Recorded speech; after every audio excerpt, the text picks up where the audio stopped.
અભયમ. મહાભારતના યુદ્ધ પછી શ્રી કૃષ્ણ હસ્તિનાપુરમાં રોકાઈને દ્વારકા ગયા. દ્વારકા પહોંચ્યા ત્યારે એમણે શંખ વગાડ્યો.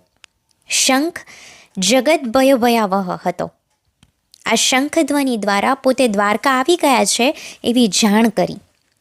શ્રી કૃષ્ણ આવું કરે ખરા? હું આવી ગયો છું આવી જાણ સ્વયં કરે?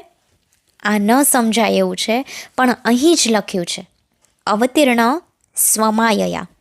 શ્રી કૃષ્ણે પોતાની માયા સાથે અવતાર લીધો છે.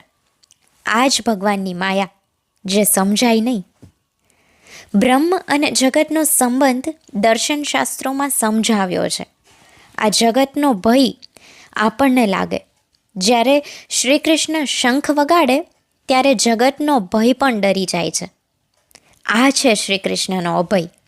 આથી જ ભગવદ્ ગીતામાં દૈવી સંપત્તિમાં આ ગુણ સર્વપ્રથમ લીધો છે.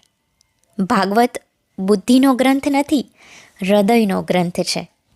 તેથી પ્રજા વાત્સલ્યથી પ્રેરાઈને સહજ આનંદથી શંખ વગાડ્યો. કેવી સાહજિકતા! હવે દંભ દેખાવ આવી ગયો છે. આજના શિક્ષણે સહજતાને નામ શેષ કરી નાખી છે.